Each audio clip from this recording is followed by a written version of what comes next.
Hey, what's up, everybody? Welcome back to the Halo 7 podcast with your host, Dominick Lorenz.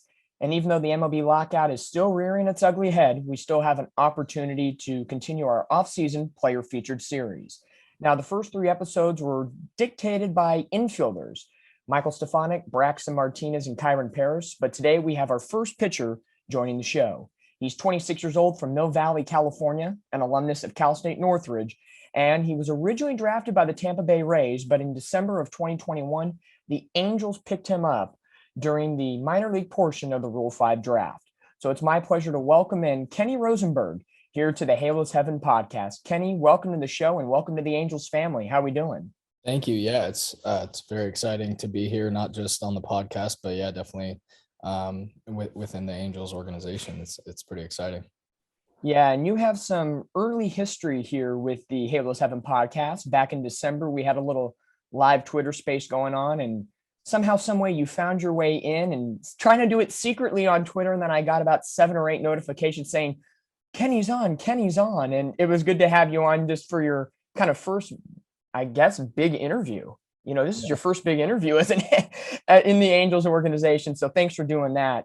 But as I mentioned here at the beginning of the podcast, the MLB lockout is happening. Today's February 3rd as we record, and spring training for the major league guys is in question. But for minor league guys like you, what is that process like? I know we were talking about it here before we started recording, but what's that process like for you right now during the lockout?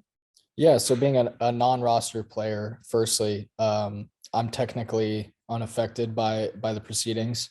Obviously, and ultimately I plan on being a major leaguer, so the negotiations would affect me. But I have faith in the Players Association and the hardworking people that are trying to get this sorted out. But as far as like my day-to-day preparations and ultimately spring training and my season, it doesn't necessarily stop me from proceeding with that. So I want it to end. I would love to be in a major league spring training, get to know some of the players and staff that, I'm not familiar with, like you said, being with the Rays for the last few years, and just start to build that rapport with the coaching staff and whatnot. So I was looking forward to that. I still have hope that I'll get to do some of that again, being a non-roster player and technically being able to communicate with all of those guys. But yeah, just kind of business as usual, getting ready for the season as I would. Yeah, absolutely. And it is tough, especially for somebody coming from a different organization, from the Rays on the East Coast, coming back to the West Coast, and the lockout happens. And it seems like you are doing business as usual, but you can only do so much because you don't have the access maybe to the Angels organization as in depth as you want to.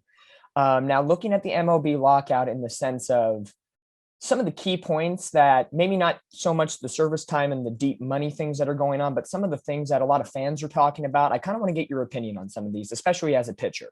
Sure. First one, universal DH. Now, in the minors, have you had your chance to have an at bat? And how do you feel about the universal DH? Yeah, so obviously coming from an American League organization, we never hit at the minor league level.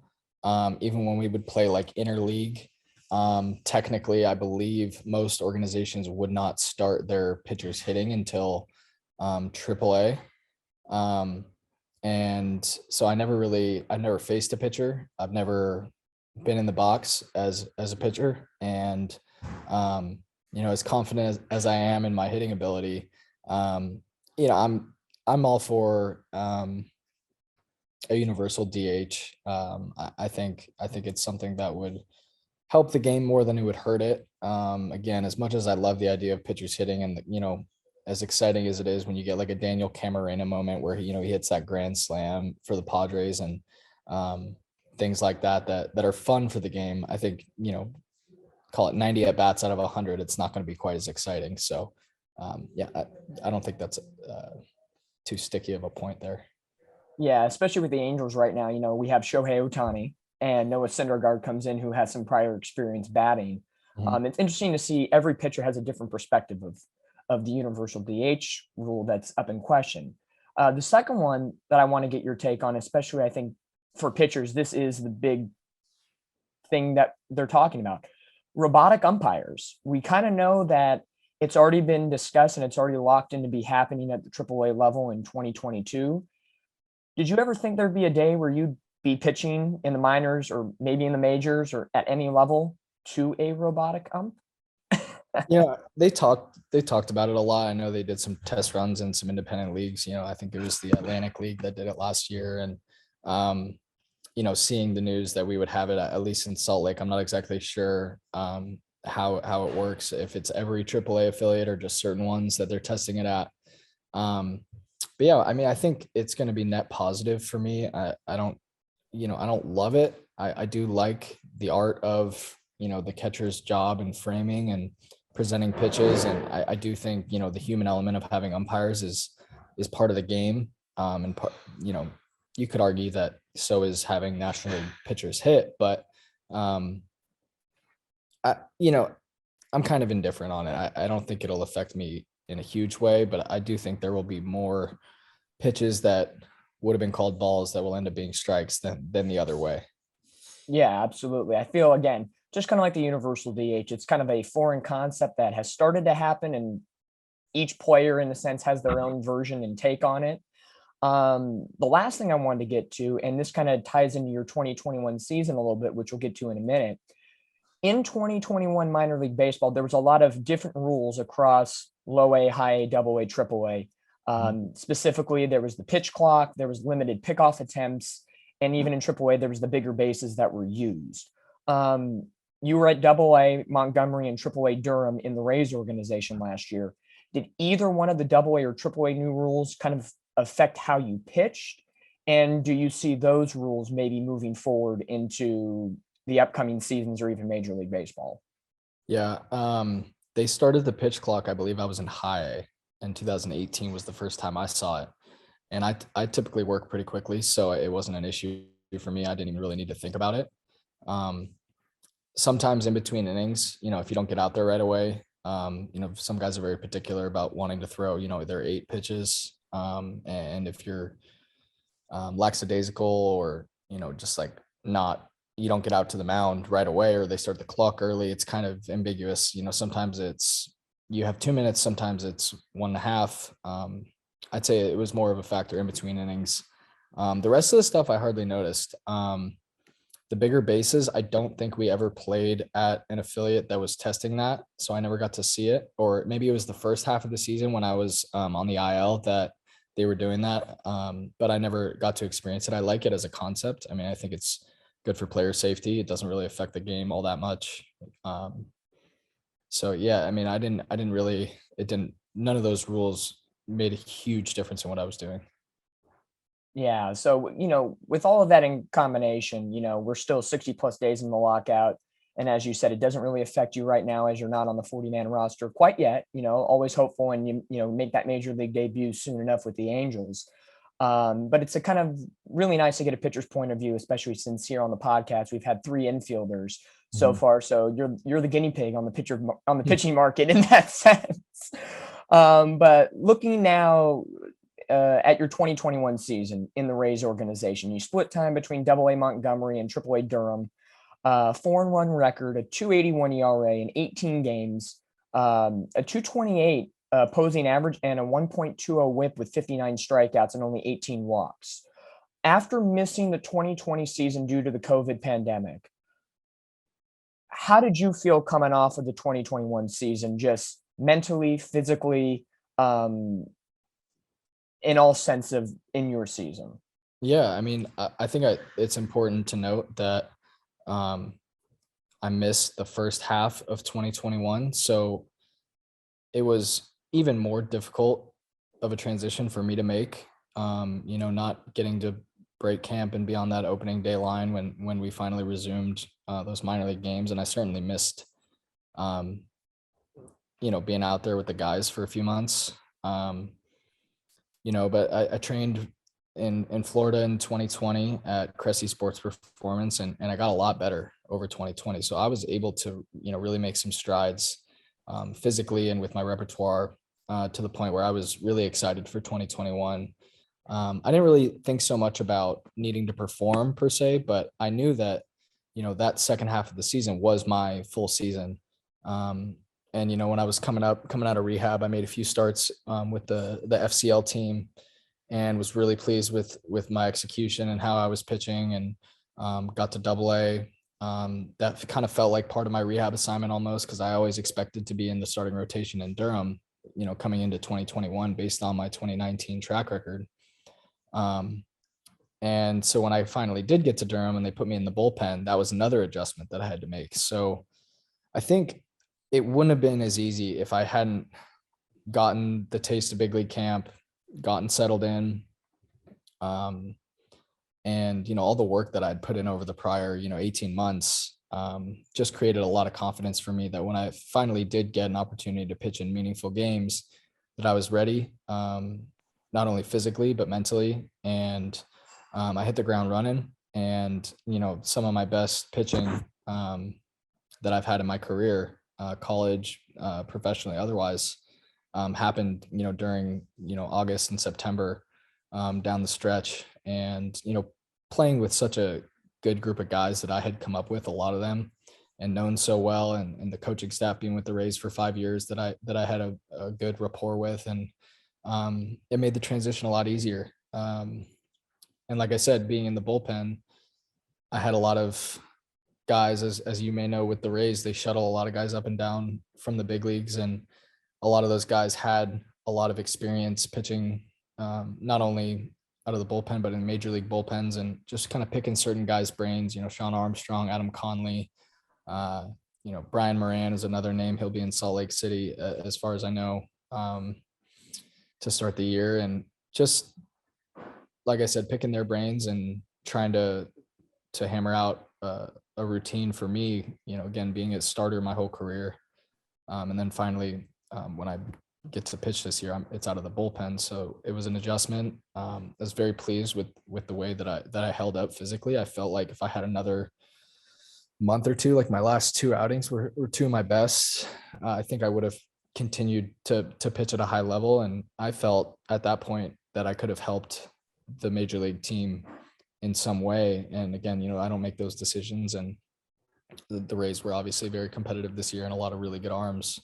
But basically since 2019, I've been confident that I could pitch and contribute at the major league level. Yeah, absolutely. The numbers don't lie, and tenacity and just kind of a mindset always factors into what you can do on the field, and especially off the field when you're training and different things. Now, you mentioned you did have an injury at the beginning of 2021. What was that injury, and how hard was it for you to be patient in rehab to get back out there, especially as you said, after missing 2020, and then you kind of get a taste of big league camp, you feel like you're ready to go, then you get another speed bump in your way that you kind of have to get over again. Yeah, it's that's what I meant when I said, physically and mentally prepared, because those injuries are just as much, if not more, mental than physical challenges. And I had a UCL sprain. They call it like a grade 1. So it's not like a surgical procedure in any world, but, rehabbing, and again, having familiarity with the people that I was working with, the rehab coordinator, Joel Smith, who I had worked with when I had hip surgery in 2016, in my first season, and just knowing the staff and knowing, having that familiarity was huge.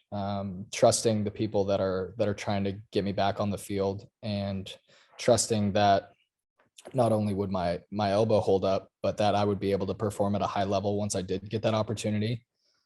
There were some low days. I mean, being in Port Charlotte in May, when all your teammates are out, pitching and playing in games for the first time in over a year, it was difficult. I'd be lying if I told you it was a breeze. It was probably the hardest thing that I've had to do in a long time. And I do think it had a direct correlation to my performance when I did get to the field, because I was grateful for the opportunity, and I was ready. And yeah, I was up for the challenge ultimately. The epitome of the highs and lows in baseball, especially in minor league baseball. It's such a tough grind 24/7, 365 days a year to make that, MLB dream come true. Totally. In your arsenal of pitches, as you said, you were a starter, converted now to the bullpen. I know you got the fastball, slider, changeup, and I know you're starting to incorporate the curveball in as well.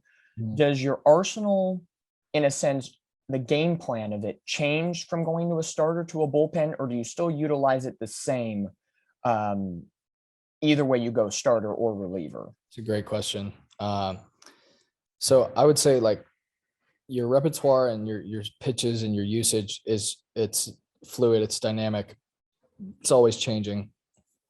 And that's not just pitch to pitch or at bat to at bat. That's, week to week and year to year.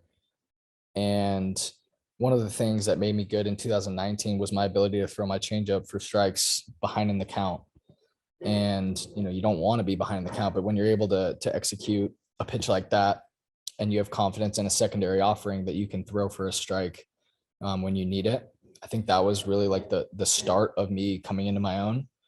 And I was much more fastball curveball dominant when I was in college in my first full season of pro ball. And yeah, as I've progressed, I've thrown more and more changeups, not just to righties. I throw them to lefties as well. It's my best pitch and it's not close.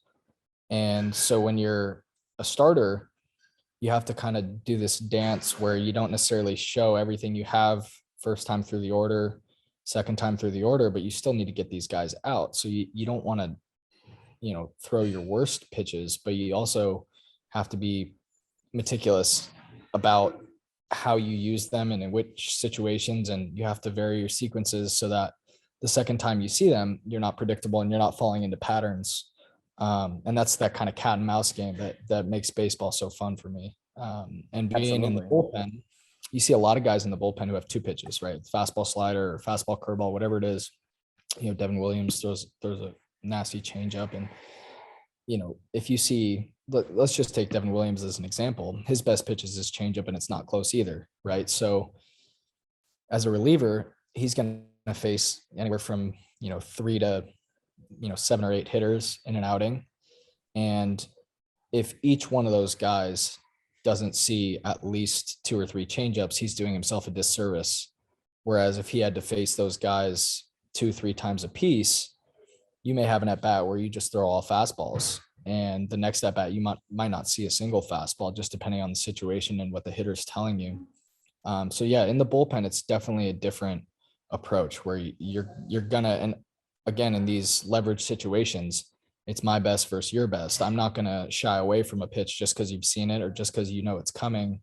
You need to give yourself an opportunity to succeed with your best stuff. Absolutely. And is that something that you've taken personally? Like you've sat down with yourself and said, this is what I'm doing, no doubt about it? Or was some of that information through the years in the Tampa Bay Rays organization, or even in college, or maybe even in high school, something that you got from a coach or fellow teammates, or where did that all culminate from?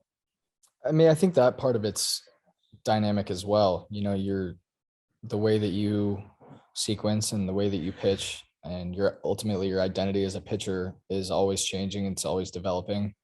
I had a great college coach, Greg Moore, when I was at Northridge, who preached the mental side of the game and really ingrained a lot of those habits that I've taken with me about, essentially at its core is simplicity and conviction, right? You have a simple plan.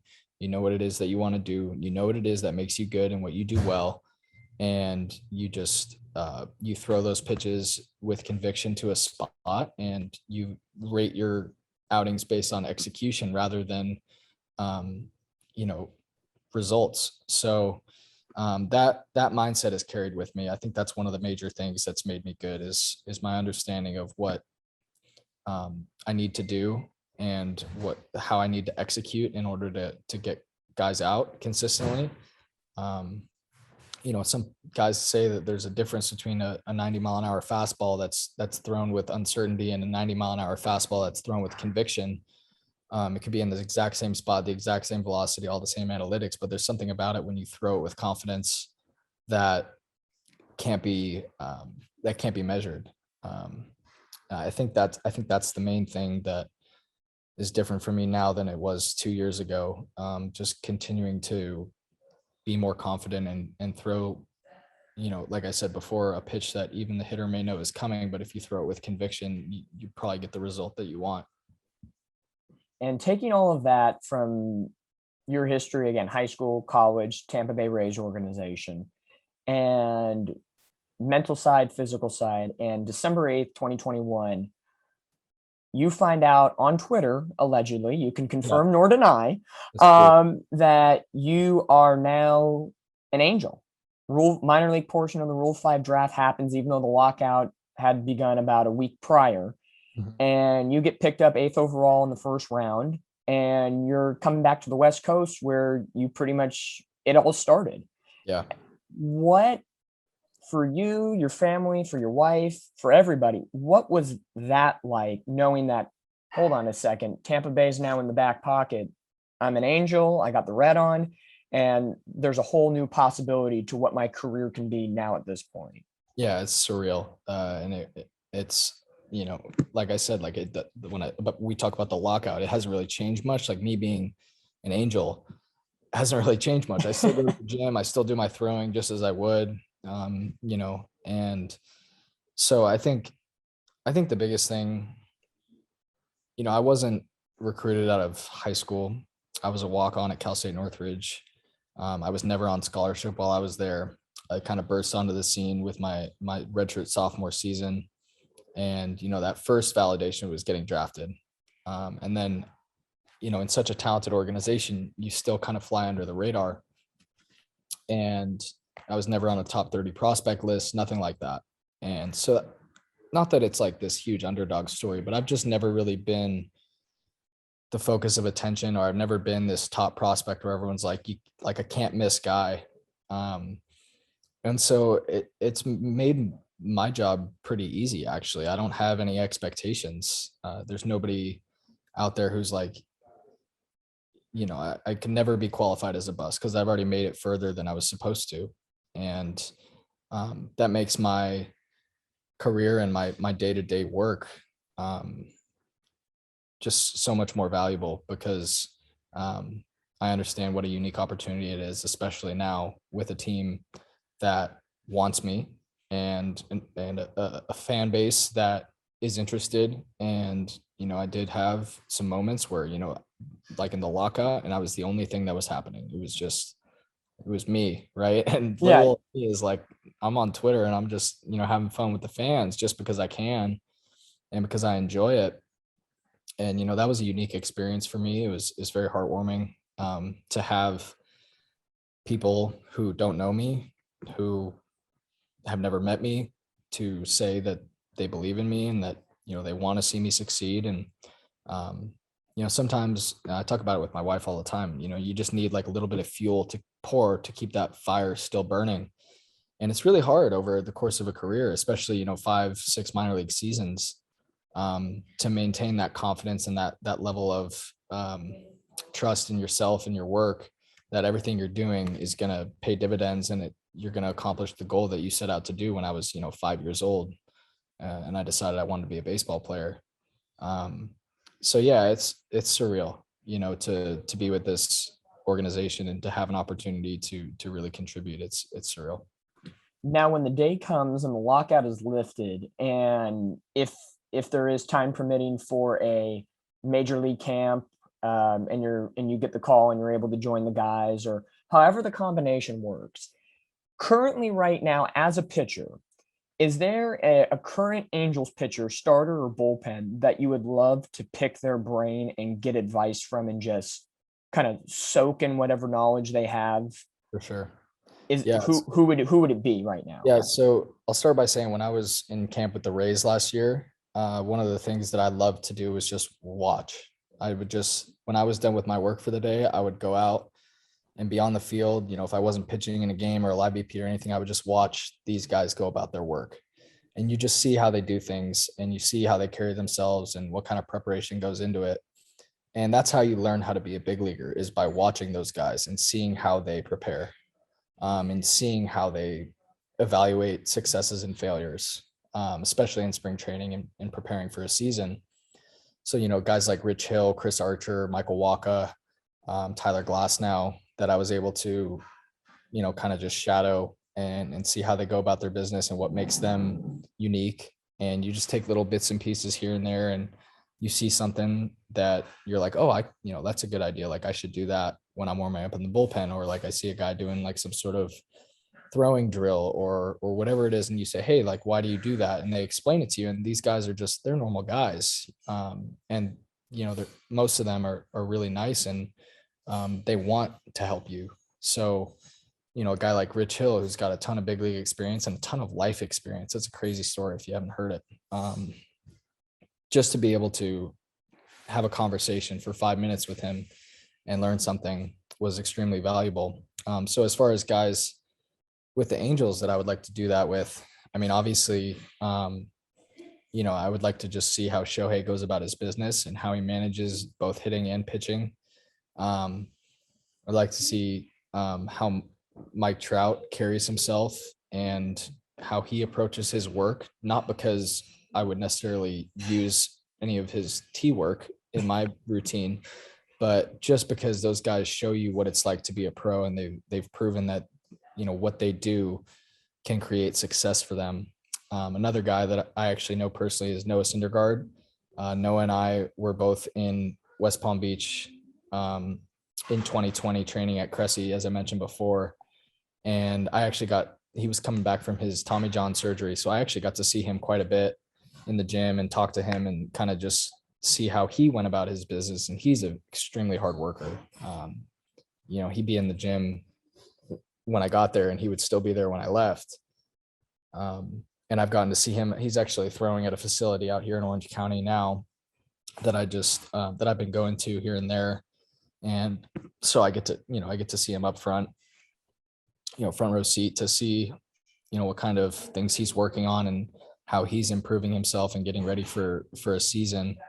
And so, yeah, I do feel like the main thing that I'm excited for, or would be excited for a major league spring training, is to not only be able to watch those guys and just observe, but to also become more familiar. Like I know Noah, I would like to be able to know the entire team and the coaching staff, so that when I get there, if and when I get there, it's not like, who's this guy? It's like, hey, Kenny, what's up? Congratulations. Instead of needing to, familiarize myself with the organization. So that would be probably the main thing that I was looking forward to.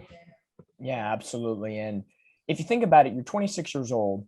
So even though you might not be utilizing Mike Trout's tee work, as you said, I think you're still young enough. If you want to be the next Shohei Ohtani, feel free to, hit a little bit, pitch a little bit. You never know. The Angels could always use multiple, two-way players on their squad. It's kind of what we're known for nowadays.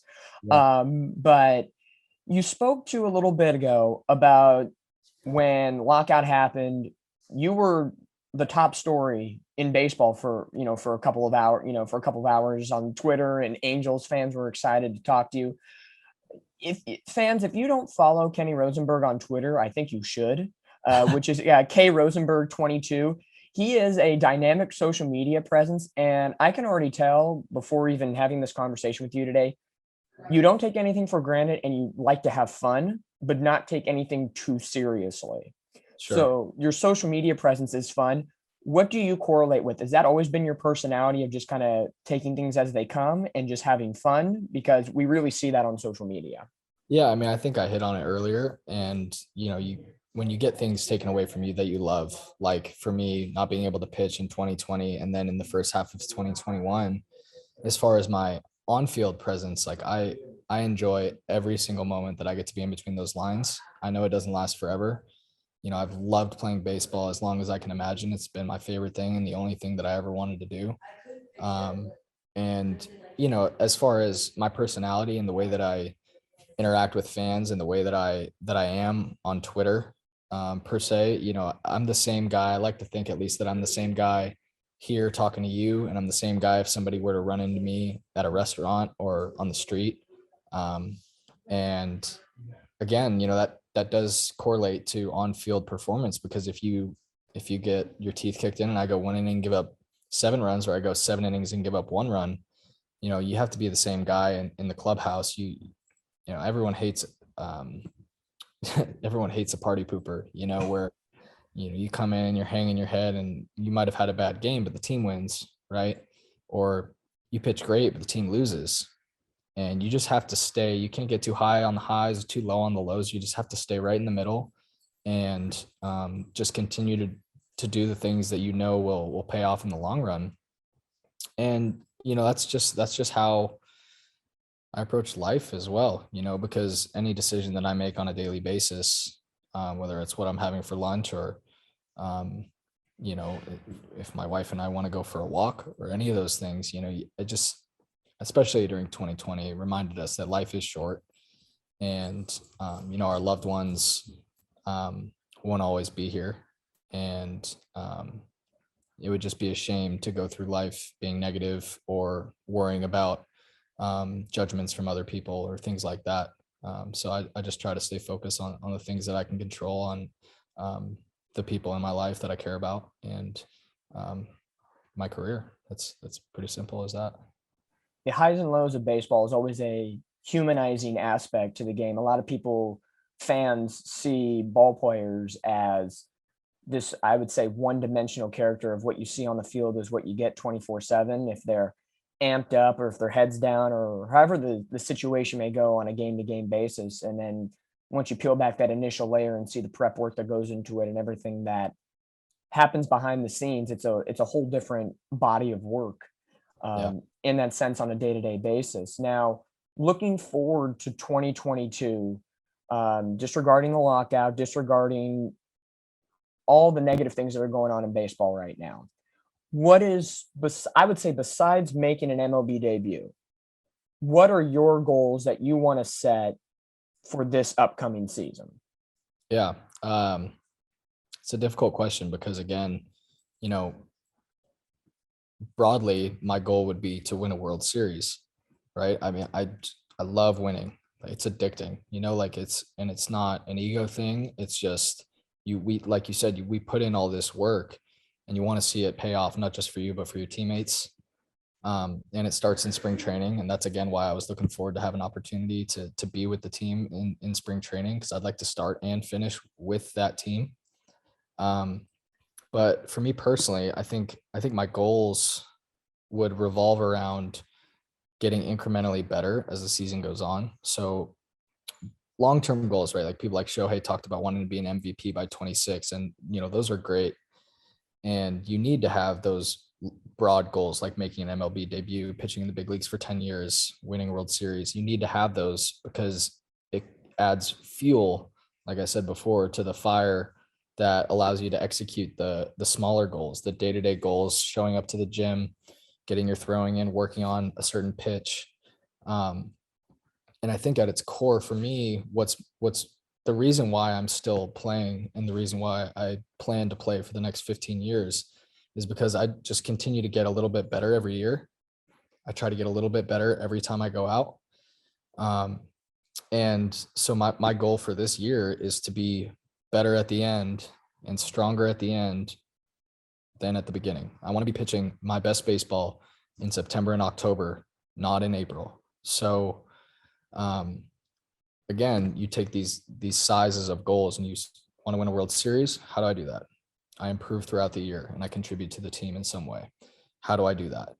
It's the daily, boring, mundane, waking up, showing up to the park, getting your work in, no excuses, doing what needs to be done on that particular day, just being where your feet are and focusing on the task at hand. And those small victories, if you have the belief and the consistency, will ultimately manifest those bigger goals, as you've seen with so many of these guys that we're talking about. It's not just, I want to do this and then they're at the top of the mountain already. It's a marathon. Exactly. You took the words right out of my mouth. It's a marathon, not a sprint. And, all the great ones, regardless of what sport you're playing, if it's baseball, football, basketball, all the greats, they want to get that 1% better, not, I want to get 10% better. It's always that small piece of something that really takes your game to Yeah. another level. And clearly here so far in this interview, it's apparent that you have that mindset. You're not tunnel visioned in the sense where it's, all frilly and this is fun. It's baseball. There's a goal in mind, and we gotta get from point A to point B, and there is a route to do it, and we're gonna do it the best way possible. And I think that's what Angel fans gravitate towards the most, because we have players like that, Mike Trout, Shohei Ohtani, and the whole list of players on the squad that are just like that. So you fit in that mold perfectly, and clearly the Angels saw that in you, and that's why you're wearing Angel red and in the Angels organization, and not with Tampa Bay. And no knock to Tampa Bay.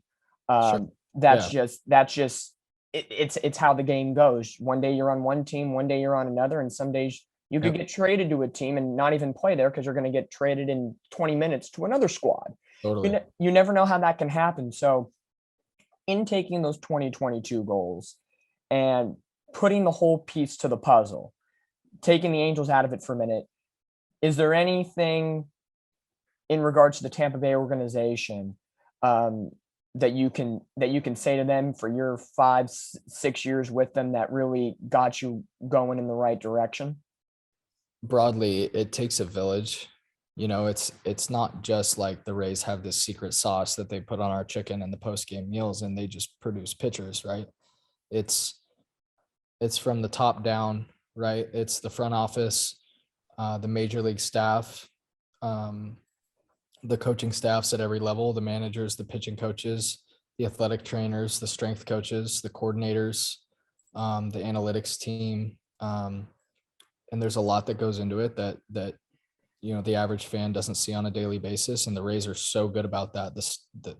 There's not a bad employee in the organization. Everyone, and if there is, they don't stay a Ray for very long. A lot of times people say, like, if you get traded or you leave the Rays, like that's like a death sentence, right? Because they clearly see something that the other teams don't or whatever. And, I do think there is some validity to that to an extent, right? Because they have such a good track record of making good trades and good signings. And I think for me, leaving the Rays, they've left me with a wealth of knowledge about analytics, mainly because they're very, that's kind of like a hype word, right? Analytics, but more specifically, knowing what makes you good and knowing what numbers that you need to see and percentages of what pitches I throw and what counts am I setting myself up for success. And, what do the numbers say to throw to this guy? And how does that line up with my stuff? And I think being with that organization for years and learning something new every year and just gradually improving and having a better understanding of those things has put me in a really good position where when I go to these other organizations, hopefully an Angel for a long time, but out of my control, right? So if I am an Angel, I feel like I understand this as well as the people who are coaching me. So we're on this even playing field where it's like we can just have a human to human conversation and I understand what it is they're trying to get me to do. And it's not just about being coachable or knowing what, induced vertical movement means, but you need to have an understanding and a certain skill in communication to be able to do that.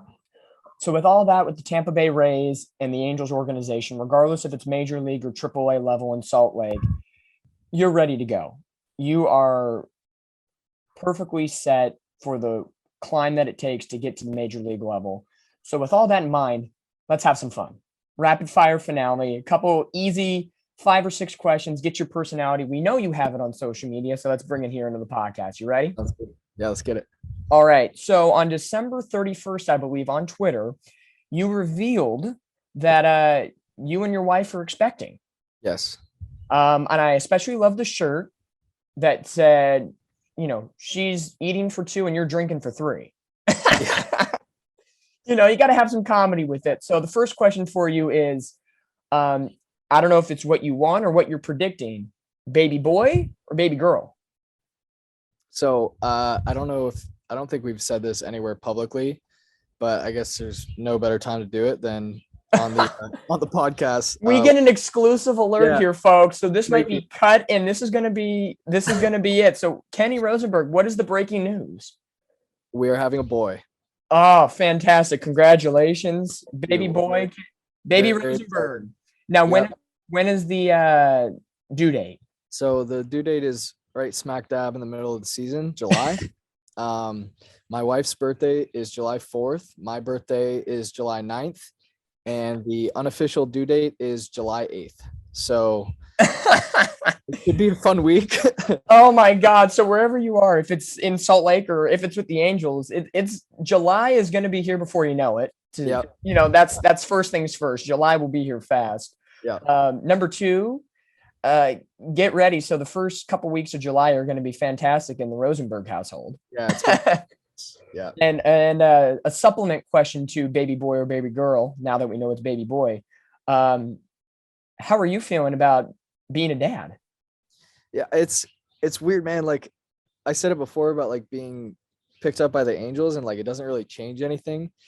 But like with her being pregnant in the early stages, you know, now she's starting to have more, she's starting to show a little bit and things like that. But it didn't really change that much to begin with. It didn't really feel like I was like on my way to becoming a dad, but like it happens fast. I remember having the wedding countdown last year, and like all of a sudden I'm here, and I've been married for a few months, and it's all behind us. And so I imagine it's going to go similarly fast. So super excited to be a dad. I'm really mostly excited for my wife. You know, she's always wanted to be a mom. Like that's like just her dream job is to be a mom. Like she's just always wanted a child. She even had irrational fears of not being able to have kids. And, you know, so I'm really happy for her that she's going to get an opportunity to do that. And, you know, I'm really excited to just, you know, be there for every moment. Absolutely. As they always say, happy wife, happy life. Exactly. And as you know, from myself, from the Halos Heaven family, you know, congratulations to you and your wife on the baby itself. Now that we know it's a boy, and we're going to be on the clock. That as soon as July 1st hits, it's you know, July should just be renamed Rosenberg month or something. You know, it's gonna be a wild ride, buddy. Yeah, we're ready. We're buckling up. All right. Question number two. Do you have any pregame rituals that you got to stick to each and every day? Yeah. So being a reliever, it's really hard to have pregame rituals because you don't know if you're going to pitch or not. As a starter, I was a little bit more meticulous about, you know, the different things that make me feel good and that don't. I would say the main thing is like I have a very good routine for like my physical prep. My throwing, my bullpen sequence is like I could recite it for you right now. Seriously, I'm very particular about, you know, what pitches I throw and, you know, what to prepare for a game. But when I was in college, I used to have salmon sushi every night, the night before my starts. And then I would have a venti Starbucks iced coffee, with a little ham breakfast sandwich. And that would be my fuel for my start. And I had to adjust that because I wasn't getting enough nutrients from the Starbucks breakfast sandwich. And I was having coffee. So I actually had multiple times where I would get like heartburn out on the mound and I'd be like super jittery. And I was like, I had to tone it down to a grande and eat a little bit more nutritious food before those intense outings. So I had to adjust. But yeah, the salmon sushi was fun for a while. I love sushi. So I should use that as an excuse this year. And that's your new excuse. So potentially you at that time you had more coffee in your veins and blood, it sounds like. Yeah, I was all hyped up on Mountain Dew for sure. Oh my gosh. Hey, living the dream of a baseball life right there. All right. Do you have any hidden talents that anybody walking past you may not know of?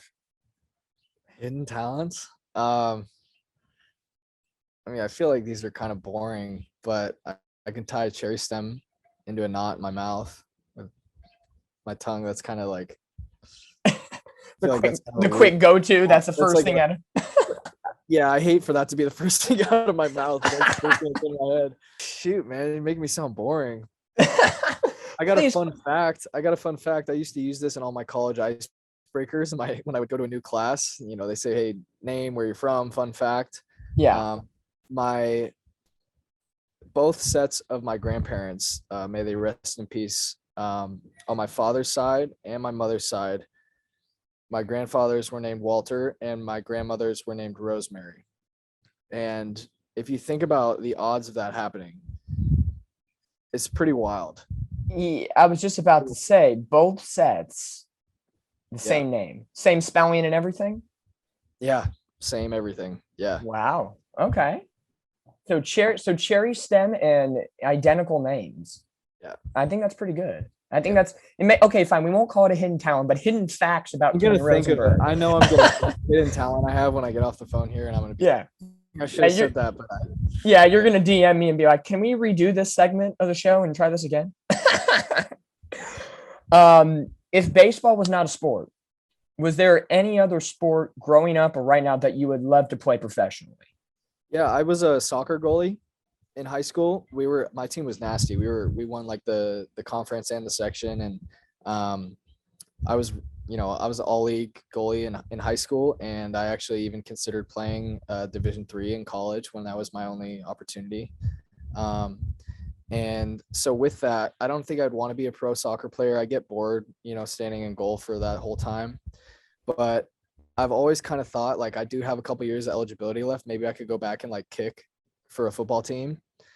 And like that's very mental too. It's similar to pitching in a lot of ways. And yeah, I don't know. I feel like I'd be a good kicker. Yeah.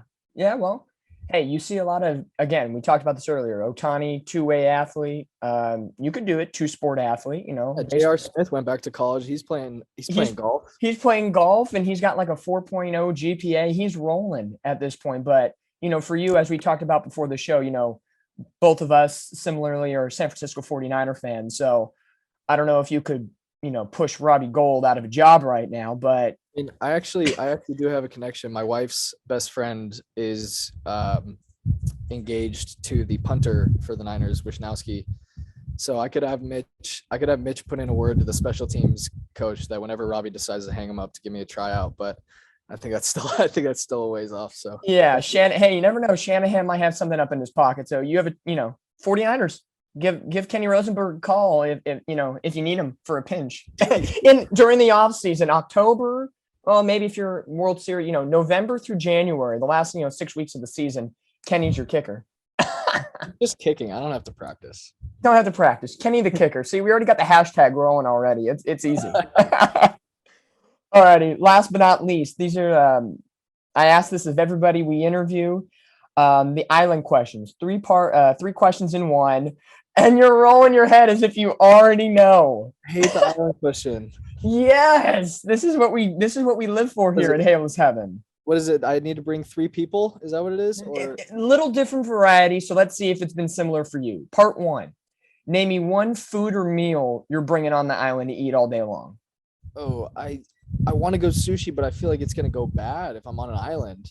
There is no requirements. If it's sushi, it does not go bad. You have a refrigerator on the island? You can have a refrigerator if it's tropical or desert, however island you want it to sushi, be. Baby. Yeah. Love sushi. All right. What movie are you bringing to the island?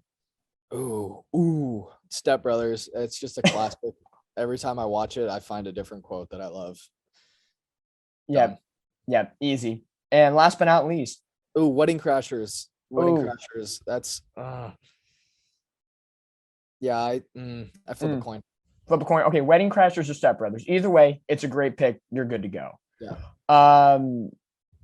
Since you are good on the movies, what about music? When you got to turn the movie off, what music are you bringing? Yeah, I've kind of gone through like phases of like what music I listen to. I grew up listening to a lot of rap, being from the Bay Area, and then I kind of gravitated.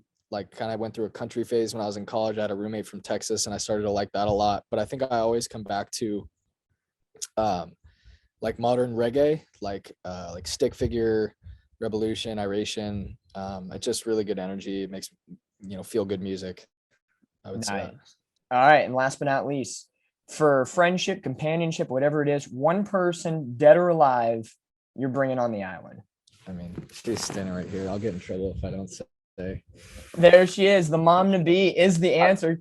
Kenny can't is say he, anything else. he's getting good. He's getting so many good points today. Not only does he, get his wife on the podcast. We get the exclusive on baby boy Rosenberg is going to be in the house in July. It's all good. So there's the island Yep. questions. Kenny, you've completed your time here at the Halo 7 podcast. How are you feeling?